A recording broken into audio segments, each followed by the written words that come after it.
Seperti kita ketahui bahwa salah satu kunci sukses bisa berinteraksi dengan orang lain, yang tidak bisa kita pungkiri adalah bagaimana Anda teknik membangun hubungan. Bagaimana orang itu langsung senang dengan Anda. Nah, di video kali ini saya akan membahas bagaimana sebetulnya orang-orang sukses itu dari hal-hal kecil itu bisa membuat langsung suka sama Anda.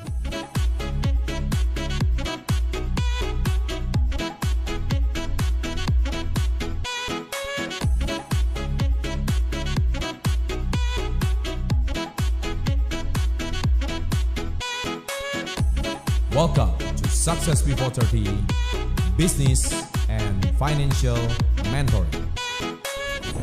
Yang pertama, jangan pernah abaikan pertemuan kali kedua. Kalau Anda baru kali pertama berkenalan, ketika pertemuan kali kedua ciptakan kesan, "Hey, kamu yang kemarin di resto itu ya?"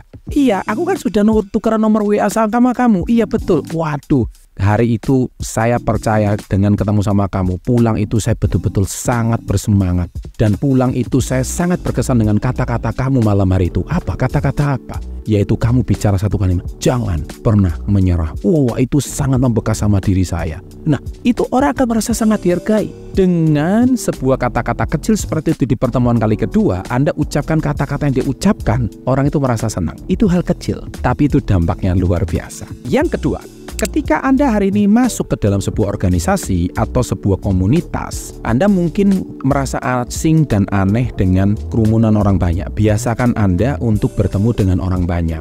Nah, sebisa mungkin kesan hal kecil itu yaitu Anda bisa berkontribusi apa pada organisasi ini. Apa yang saya bisa bantu?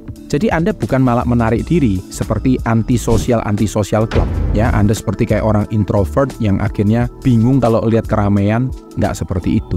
Kalau Anda sudah tahu Anda seorang introvert, Anda bingung dengan keramaian, is okay, tapi Anda tawarkan satu kalimat, yaitu saya bisa membantu apa di organisasi ini.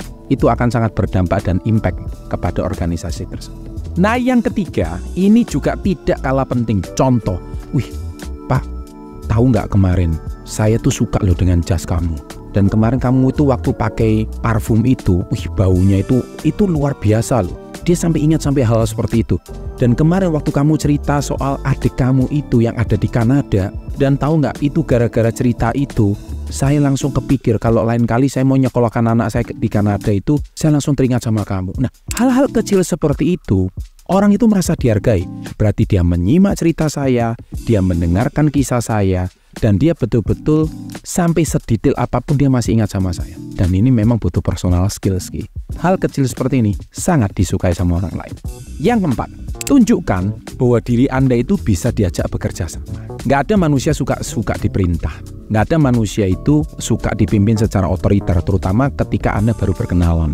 Tapi tunjukkan Anda bisa bekerja sama. Kira-kira kita bisa kerja sama apa ya? Misalkan kalau kemarin kamu bicara soal pakaian itu, kemudian itu bisa dijual di sini. Kebetulan saya punya toko loh. Kalau kayaknya omongan tersebut cocoknya dijual di toko saya. Nah, itu hal kecil. Contoh lagi juga, kamu mau pulang kemana? Saya antar yuk. Nggak apa-apa. Saya ikhlas, saya sejalan kok pulang ke rumah. Meskipun itu hal kecil, tapi itu hal kecil sepele membuat orang itu akan berkesan sama Anda. Jadi maksud bekerja sama itu adalah kita berkontribusi dan saling memberi hubungan tersebut. Dan itu Anda mempunyai sebuah semangat atau sebuah value untuk membangun hubungan dengan orang lain. Dan ketulusan itu yang membuat orang itu langsung terpikat dengan Anda. Yang kelima, seringkali kita itu kalau dalam membangun hubungan, kita itu ada jok-jok segar, jok-jok lucu yang akhirnya mencairkan suasana. Itu sebenarnya hal kecil sih, tapi itu mencairkan hubungan yang kaku. Nah, artinya itu kan sebuah jok segar, tapi dengan jok-jok seperti itu membuat orang itu bisa tertawa dan itu langsung cair hubungan. Dari sini, itu menyatakan Anda itu adalah orang yang asik diajak untuk berkumpul. "Ini bang, ngopi Jaktim, lo orang asik banget." Yang keenam, nah ini penting sekali. Manusia tidak suka dirinya ditertawakan. Tapi manusia tidak akan tersinggung kalau yang ditertawakan adalah dirinya sendiri. Anda tahu salah satu kisah suksesnya Tukul Arwana, saya tulis di dalam buku saya Badai Pasti Berlalu. Anda tahu apa yang kisah kesuksesannya Mandra? Mereka sukses karena mereka mentertawakan dirinya mereka sendiri. Mereka suka menganggap dirinya blow on dan lucu, padahal mereka bukan orang yang blow on. Manusia tidak suka dipermalukan, manusia tidak suka ditertawakan. Tapi manusia suka kalau Anda itu mentertawakan diri sendiri. Ya memang gue gendut, terus mau apa gitu.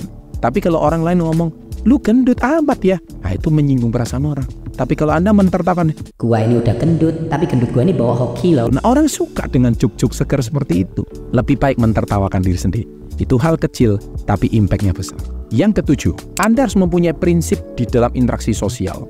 Tanpa harus kasar, tanpa harus menghina orang lain. Tunjukkan prinsip Anda. Orang akan respect dengan apa yang Anda tulis. Itu namanya bagaimana cara kita berhubungan sosial dengan orang lain. Misalkan contoh di dalam sebuah forum, di dalam grup chat contohnya, di dalam grup WA contohnya. Ketika Anda tidak sependapat, Anda ngomong, mohon maaf ya, izin dulu kepada bapak-bapak, senior-senior, ibu-ibu yang ada di sini. Bolehkah saya mengutarakan pendapat saya? Nah, kalau Anda mengutarakan pendapat, tapi Anda memulai dengan bahasa yang elegan dan halus, minta izin dulu. Jadi tanpa menyinggung perasaan mereka. Saya mungkin bisa juga salah, tapi pendapat saya, sampaikan pendapat Anda. Kalau pendapat Anda logis, niscaya justru orang-orang yang awalnya tidak sependapat akan mendukung Anda. Itulah hal kecil ketika Anda sangat menghargai yang namanya prinsip. Yang kedelapan, jangan pernah membiarkan suasana yang tidak nyaman, suasana yang tidak enak, mempengaruhi suasana hati Anda. Suasana boleh tidak baik, suasana boleh tidak nyaman. Tetapi Anda tidak boleh terpengaruh oleh suasana. Anda tetap harus stay fokus kepada prinsip Anda. Kalau misalkan hari ini suasana lagi tidak kondusif, Anda memilih untuk diam. Nggak usah memperkeruh suasana, nggak usah banyak bicara, Anda diam saja. Tapi dengan demikian, dari situ Anda memperhatikan hal kecil. Dan ketika suasana sudah jauh lebih baik, suasana sudah reda, Anda ngomong sesuatu, mereka akan sangat menghargai apa yang Anda sampaikan. Artinya, Anda tidak boleh terpengaruh suasana. Itu hal kecil, tapi Anda ikut ngompori, Anda ikut provokasi, suasana tidak kondusif. Itu menunjukkan ketidakdewasaan Anda. Yang kesembilan, saya selalu pakai prinsip ini, yaitu nyam-nyam. Apa itu nyam-nyam? Nyaman dan nyambung. Ketika seseorang itu punya hobi yang sama, koneksi yang sama. Sebagai contoh, saya ini pernah berinteraksi sosial dengan salah seorang tokoh agama. Ya, tokoh agama itu dia sangat dihormati. Dia mempunyai jemaat yang sangat banyak. Dan tokoh agama ini, kalau dia itu berdakwah gitu ya, umatnya itu bisa sampai puluhan ribu. Dan suatu hari saya punya kesempatan untuk bertemu sama dia. Tahu Mbak, yang kita obrolin bukan masalah agama, yang kita obrolin soal apa? Dunia bola basket. Nah, ketika kita hari ini nyambung soal dunia basket, dia cerita, ya saya waktu kecil seperti ini, saya seperti ini. Dia senang sekali, dia cerita. Dan akhirnya kita nggak bahas agama sedikit pun. Artinya apa? Itu hal kecil, tapi bisa membangun sebuah persahabatan. Perbedaan tidak membuat kita bisa bersahabat, tapi persamaan kecil itu bisa membuat kita tetap bersahabat. Yang ke-10, pastikan diri Anda dengan apa yang Anda sampaikan di sosial media dan aslinya adalah sama. Manusia itu suka dengan yang namanya konsistensi.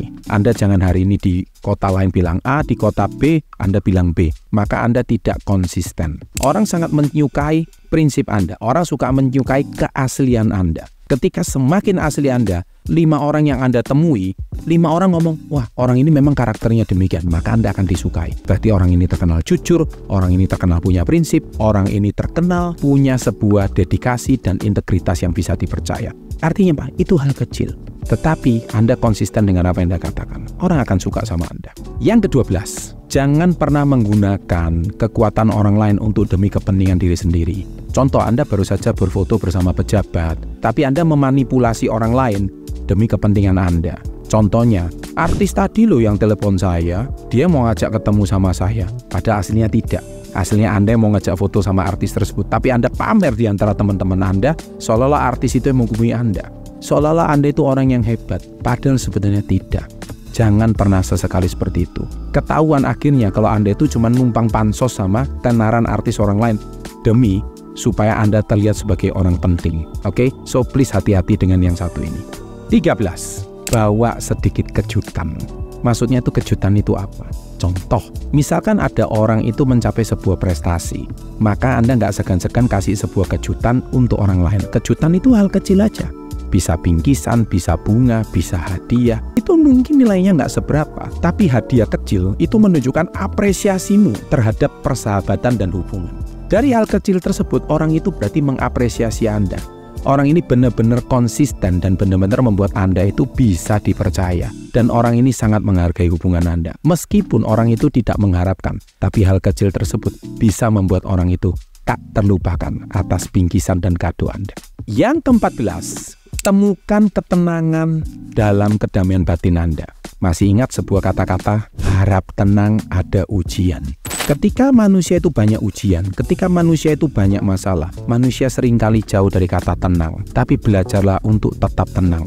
Karena sering kita dengar, harap tenang ada ujian. Ketika persahabatan itu kacau, kalut, tapi manusia tetap tenang ketika dia itu ada ujian. Manusia seperti ini akan dicari sebagai sahabat sejati. Anda akan dianggap sebagai panutan, Anda akan dianggap sebagai mentor, karena Anda mampu tetap tenang di saat badai itu melanda. Hindari hal-hal kecil tersebut yang tidak menyenangkan, tapi lakukan justru hal-hal kecil tersebut. Langsung saya jamin sahabat atau teman Anda akan langsung suka sama Anda. Jangan lupa like-nya, and always salam hebat, luar biasa. Kalau dia itu berdakwah gitu ya, umatnya itu bisa sampai puluhan ribu. Dan suatu hari saya punya kesempatan untuk bertemu sama dia. Tahu Mbak, yang kita obrolin bukan masalah agama, yang kita obrolin soal apa? Dunia bola basket. Nah, ketika kita hari ini nyambung soal dunia basket, dia cerita, ya saya waktu kecil seperti ini, saya seperti ini. Dia senang sekali, dia cerita. Dan akhirnya kita nggak bahas agama sedikit pun. Artinya apa? Itu hal kecil, tapi bisa membangun sebuah persahabatan. Perbedaan tidak membuat kita bisa bersahabat, tapi persamaan kecil itu bisa membuat kita tetap bersahabat.